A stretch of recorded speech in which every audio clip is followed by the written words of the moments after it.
डोंगराळे येथील 3 वर्षीय बालिकेवर बलात्काराची घटना अतिशय निंदनीय भयानक कृत्य केलेली असल्यानं नराधम आरोपीला फाशीची शिक्षा लवकरात लवकर देण्यात यावी या मागणीसाठी संपूर्ण लासलगाव परिसरातील नागरिकांकडून आणि सर्व शाळा आणि कॉलेजमधील विद्यार्थ्यांकडून नराधमास भर चौकात उभं करून फाशी देण्यात यावी अशी संतप्त भावना विद्यार्थ्यांकडून करण्यात आली आहे.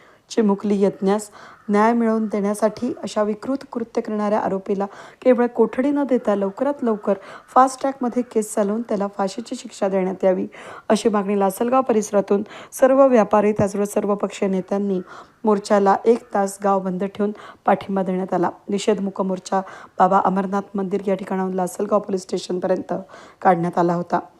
जिजामाता कन्या विद्यालयाची विद्यार्थिनी मालेगाव येथील घडलेल्या घटनेबद्दल मला असे वाटते की ही घटना संपूर्ण माणुसकीला काळीमा फासणारी आहे.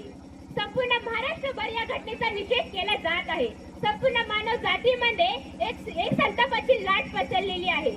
अवघ्या 3.5 वर्षाच्या त्या मुलीवर अत्याचार झाला आहे. यामुळे केवळ मालेगावच नव्हे तर संपूर्ण महाराष्ट्र हळहळला आहे. ही घटना ज्यावेळेस मी बघितली त्यावेळेस माझ्या मनात विचार आला, मी एक स्त्री, मी एक महिला, मी एक मुलगी, मी एक विद्यार्थिनी म्हणून खरंच सुरक्षित आहे का? मी संध्याकाळी घरी सुरक्षित घरी पोहोचेल का? मी संध्याकाळी घरी सुरक्षित पोहोचेल का? माझ्या घराच्या दारापाशी बसलेली ती माझी आई, माझ्या घराच्या दारातून झाडा मारणारे माझे ते वडील, त्याची वाट पाहणारी नजर मला सुखावलेली दिसेल का? मला असे वाटते की ती नजर तेव्हा सुखावलेली दिसेल जेव्हा या समाजात वावरणाऱ्या कर्मठांना मोठ्यात मोठी शिक्षा होईल, मोठ्यात मोठी शिक्षा होईल.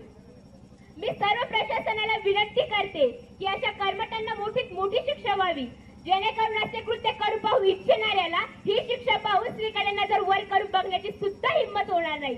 असे कडक प्रशासन करावे. या समाजात वावरणाऱ्या प्रत्येक निर्दोष स्त्रीला आपल्या यट्या बाळाला न्याय मिळालाच पाहिजे. मी बोलते निर्भीडपणे स्त्रियांवर अत्याचार होत आहे तरी जग शांत का? स्त्रियांवरती अत्याचार होत आहे तरी जग शांत का? सुरक्षिततेची भावना देखील तितकीच महत्त्वाची आहे आणि ही सुरक्षितता निर्माण करण्याची जबाबदारी पोलीस प्रशासनावर आहे. मी पोलीस प्रशासनाकडून सक्त कारवाईची अपेक्षा करते. फाईल्समध्ये प्रकरणे दडवून ठेवली की अपराधी बळ मिळवतात आणि मग प्रश्न उठतो, आमच्या सुरक्षिततेची खात्री कोण देणार?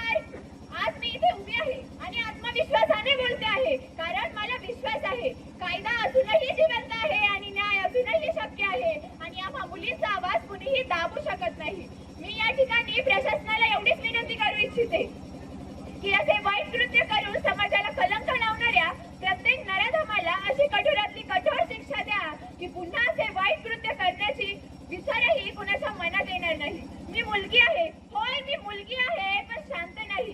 मी उभी आहे, माझा आवाज उंचावली आहे आणि प्रत्येक नराधमाला स्पष्ट सांगते आहे, आमच्या सहनशीलतेला कमकुवत समजले तुम्ही, आमच्या सहनशीलतेला कमकुवत समजले तुम्ही, तिथेच चुकलात तुम्ही. आमचा आवाज आमची रणगर्जना आणि आमचा निर्णय स्पष्ट आहे. आता आवाज आमची रणगर्जना आणि निर्णय आमचा स्पष्ट आहे. अत्याचाराचा अंत करायचाच ही प्रतिज्ञा आमची दृढ आहे. अत्याचाराचा अंत करायचाच ही प्रतिज्ञा आमची दृढ आहे. वेद न्यूज साठी प्रतिनिधी कैलास उपाध्ये, लासलगाव.